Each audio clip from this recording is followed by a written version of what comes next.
While you might find a few things in my videos cringy, that doesn't make picking on the creators of stuff on my shows okay. As tempting as it is to rage at or insult them, it does more harm than good in the end, especially since it can drive people to self-harm and or suicide. Please pick your battles wisely. That means don't harass any of the creators of anything featured in my shows, cause cyberbullying's bad, okay? Hey guys, what is up? This is Gothcat bringing you a very special episode of the Crappypasta show. In today's episode, I'm actually here with my girlfriend in our room right now. Basically, I just want to give you some idea about what it takes to like read Crappypastas and stuff. I know I still could use a few improvements myself, but yeah. I just wanted to do something and have her react to. I basically gathered some of the stories that I've read over the years. I think it's been almost 2 years. But yeah, I basically gathered up some stories and I'm going to read the first one myself and then I'm going to have her read the rest of them. Just pick out some stuff. Anyway, without further ado, enjoy the show, guys. Entre la miseria, decadencia, ruina y basura, entre el dolor y la represión, entre el abuso y la tortura, entre enfermedad, epidemia, muerte, sepultura, en la demencia, la depresión, el desvarío y la locura. Hasta el día de la venganza, gritaré, mientras tenga un soplo de vida, gritaré. Por todos los que no pudieron, gritaré la rabia de los que soñaron con morir de pie. Okay, so first time I've narrated this on camera. That would be a Smile from October 21st, 2013. Oh, sounds scary. Alright. Yeah, I'm Smile. I fell in love with Jeff, the one that was killed by a thing named Jane. I fell in love with Jeff the day he came to my school. That day I followed him home, and at night, I watched him from the tree by his window. The morning Lou got arrested, I knew Jeff was special. He didn't leave his house for a week after that. I never left my tree. I lost 7 pounds by the time he left the house. It was for a little kid's birthday party. I enjoyed watching Jeff play with the little kids. That same day, Jeff had his accident. Having him in the hospital wasn't all that bad. I got food and I got to be with Jeff. I read scary stories to him. I enjoyed doing this. Scary stories never faze me, but make me think about what the world truly holds. The day Jeff got his bandages off, I watched with mystery. He was so beautiful before the accident. How would he look now? That was soon answered. How now, without his new face, he looked, well, hot. His white skin glared, and his black hair made him look like he was in a 50s movie. The night Jeff went home, I returned to my tree. As soon as Jeff came home, he went to bed, so that was a plus for me. I watched him for hours, thinking about us, how we would look, and Jeff and Smile. In my head, it is perfect. At around midnight, Jeff woke up for what I thought was to go to the bathroom. Next thing I know is that his mom was screaming and then his dad. After about 10 minutes, I heard Lou scream, then silence. Jeff walked out of his house now. He was more beautiful now. His eyes were surrounded by black rings, and he carved a big smile onto his face. I love his smile, it's so beautiful. I followed Jeff eerie aware. I helped him again, gained his fame. They say he killed about 145 people. Well, think again. He only killed 13 people. I didn't mind not getting credit. It made Jeff happy, so I was happy. When all was going well, Jane popped up and killed my love. I followed her until I got bored of her and stabbed her 13 times. Now, look, you're laughing at me. Since you think this is so funny, I'm going to come find you tonight. I've already got your address. I'm at your window right now. I'm watching you read this, and as soon as you go to sleep, I'm going to come kill you.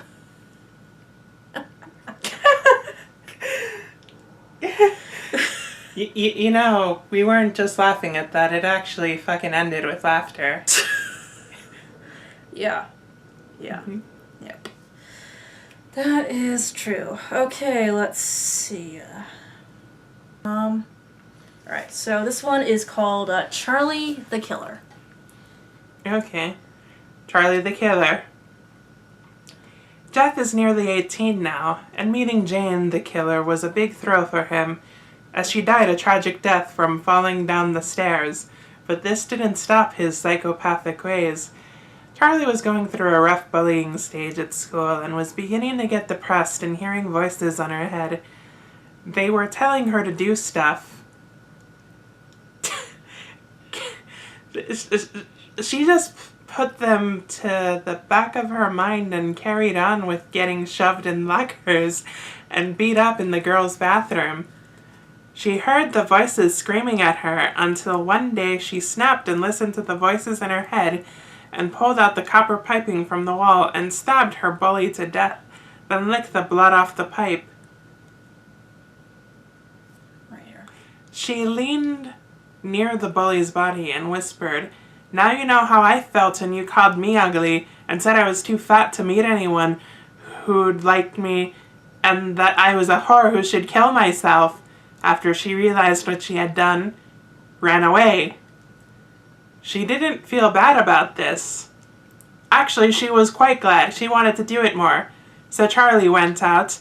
She killed more people just because she liked the feeling of knowing she wasn't in fear anymore. Charlie was never a mean girl. She'd always just sit there and take the crap. She had beautiful eyes with brunette hair, but she started wearing really dark makeup and she dyed her hair black. She'd read the Jeff the Killer stories and looked further into this as Jeff was her inspiration. She went on and started doing what Jeff did. She used to say, "Don't go to sleep, I want you to feel the pain I went through." Then she would pull out their guts and burn them in their own stomach acid. Watching as blood would fly everywhere. Charlie became the talk of the town. One day she went on a search for Jeff the Killer. She looked everywhere, hoping that one day they'll meet. Charlie finally met Jeff. Jeff looked at her. He didn't say a thing. His eyes were locked onto hers. He walked up to her and brushed her hair behind her ear and kissed her on the cheek. Charlie blushed and questioned, "Jeff, why do you like someone like me? I'm just a fat, ugly whore." Jeff looked down at the floor and then looked up at Charlie again. "You're the most beautiful person I've ever met, and you're not fat, ugly, or a whore," Jeff spoke. "I think that we should be together, as I've heard a lot about you, and I was fascinated." Charlie started brushing as Jeff grabbed her cheek and brought his lips close to hers. She pushed away. Why did you push me away? "Don't be scared of me, please," Jeff said as they stood down an alley in the rain. "Jeff, you don't know what I've been through. All I do is push people away," Charlie whimpered as tears started streaming down her face. "I will always love you no matter what happens," Jeff said, wrapping his arms around Charlie. "I have the urge to kiss you, but I feel as though if I do that you'll just leave me. My father left me after violently beating me and my mother. I don't want to fall in love with you and then I'll have to trust you, and I don't want to end up killing myself like my mother." Charlie began to explain. "I will never hurt you. You're the most precious thing to me. I've been waiting to meet you as soon as I've heard about you." After being with each other for 2 years, Jeff decided it was time that Charlie and him should get married. "Charlie," Jeff went down on one knee, "will you do me the honors of becoming my wife?" Jeff opened up the case to see a gorgeous ring with little diamonds going around the edge. "Yes," Charlie squealed in joy. "Yes, I will marry you," as tears streamed down both of their faces and went back home. A week before the wedding, Charlie sits down at the bottom of the bed and begins to cry. "What's wrong?" Jeff curiously asks. "I'm pregnant," Charlie cries. "What?" Jeff says surprisingly. "I'm 13 weeks pregnant. I was going to tell you before, but I didn't want you to make a big fuss, and then we lose it." "Charlie, this is great news." And that's the end. Why did you have to make me look at that with my own two eyes? Well, I mean, this is kind of the point of this video. Yeah.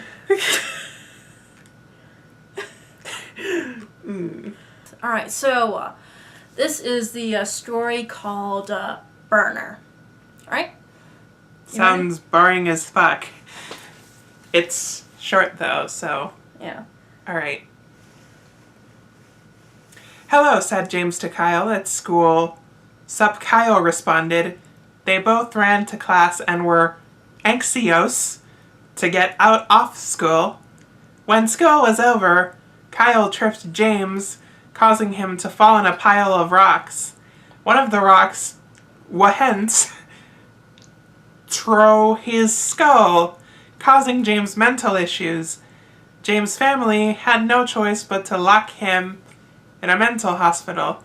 He spent 6 years there. Until the mental hospital caught on fire, they got as many people out as they could have. James was one of the unfortunate ones. He burnt horrible, causing his skin to go black and one eye to burn out. He arose from the ashes, seeing his body. He ran to a nearby house and found a silver mask. He put it on. Also, he stole jeans, a t-shirt, and a jacket. The man who lived there woke up seeing James. James span around quickly, charging the man. The man had a screwdriver and pinned James down. He drilled 4 nails onto each side of James' head, left, right, top, and bottom. James threw the man off and grabbed the screwdriver and nails. He drilled the man down to a chair. He saw lighter fluid and matches. He grabbed them also with a knife and cut a hole in the man's stomach. He put the bottle of lighter in the man's stomach and pumped some in. "I love volcanoes, don't you?" James put the match in his stomach and he started vomiting blood. "See, you're a volcano now." James walked out the door, leaving the man to die. "By the way, call me Burner." He grabbed an axe and walked out the door. Local news report: 7 houses have burnt down to the ashes, killing 16 people. Also, a man covered in his own blood and burnt from the insides was found in his own chair, in his own house, nailed to a chair, and on the wall it said, "Burner," written in ashes. "If you see a man named Burner, contact the police." Well, it's actually Poils. Oh. Yeah. Did a 6-year-old write that? Yeah. Yeah, that's... Yeah, are you starting to get an idea? It's like I do this as a specialty on YouTube. Okay. Yeah. Mm-hmm. Okay, Sassy Mama, the Hungry Blood Lover. Hi, I'm Sassy Mama, the Hungry Blood Lover. You can just call me Sassy. I was a 17-year-old girl when I was killed. I was brutally murdered in the woods the night of a party at my friend's. It was Slender Man's woods. He saved me, brought me back, and I became a Crappypasta. Here's me, http://imaginaryrose.deviantart.com/art/blade-mary3428300694. The day after I died, I wanted to get revenge. I found my murderer and killed him way worse than he killed me. I hung him by his feet and cut open every single vein he had and let him drain. All I did was laugh. He screamed and screamed for help, but nobody could hear him. We were in Slenderman's woods. Nobody dares to go out there, unless you're drunk. I can never thank Slenderman enough for what he don't for me. I love all creepypastas more than anything. Don't try anything stupid. I have a huge crush on Jeff. Slenderman is like my father. They are all my family now. Never will I ever trade them for anybody. And of course, it has the same DeviantArt page I stated earlier, and then their Twitter, so it's twitter.com/2sexydestiny. Please don't harass this person. Just because. Sorry. Well, I mean. Yeah, the disclaimer at the beginning says it all. Yeah. Okay. Yeah. I mean, just think of the bullying Christian, now known as Christine Weston Chandler, and you'll know what I'm talking about. Okay, so, did you want to read another one or no? Sure, one more is good. Okay, let's see. Okay, this is The Woman in the Theater. Okay. Me and my schoolmates were having a theater show the same day that it all started. Our parents were a little bit scared of the theater that we were going to do our show. They told us that little children and workers from the theater were going missing. Oh, by the way, every time I'm screaming, it's in all caps because there's fucking all caps everywhere. Yeah. Okay, yeah. Anyway, continuing. Also, strange sounds were heard every time that someone got missing. We weren't scared because probably they were just joking around with us. Anyways, the show started, but just when we were going to start, the power went off. Okay. Yeah, maybe a little less loud. Okay. On the all caps. Alright. The people of the theater start searching the problem, and the parents start getting worried. We were just upset. Then, after a few minutes later, everything was silent for us. We didn't hear our parents or the workers of the theater. We were just alone in the same place without hearing anything. Then a tiny light started shining very low, and we saw a shadow of a woman approaching. We thought that it was a worker, but then when she get more closer, we noticed she wasn't a normal woman. She was tall, with gray skin, and also a long blue dress with black hair and blood all over her body. And those eyes, especially those damn eyes, like eyes from an empty soul. They were just white, without expression, just watching us. We ran, each one hide in a different spot. Then the woman start approaching to each one of the hitting spots. When the woman saw one of my schoolmates, she ran towards him, grabbed him with her log hands, and at the end took him away, killed him, blood all over the place, then she disappear. The power returned and the blood disappear. Just as our friend, we never returned into that horrible place. After that, the law decided to close it and start investigating. Now every night I see her in my head laughing in the same place as the last time. Also, one day I dream about her killing the police officers one by one. The end. Okay, so I guess we're finished here. What do you think of all the stories? They were crap. They were full of spelling errors and grammar crap. There was no cohesive plots or character developments. I mean, I know they're just like short internet stories, but like, I don't know, fucking introducing characters out of nowhere, all of a sudden, it's like, fuck these stories. Okay. Alright, so, So, you know that I read crap stories like that as like a specialty. I've read overrated creepypastas. I've read a few that were not sure of troll, which is a series that I cancel. Basically creepypastas that have the possibility of being troll pastas. I've read things like Jeff the Killer, Clockwork, Your Time Is Up, the Jane the Killer stories. What do you think it would take to do that? A lot of self-control. Yep. Yep, you are correct in that one. Mm-hmm. Yeah. Alright. So on one final note, I'm gonna go ahead and we read one last story, which I'm pretty sure is a troll pasta.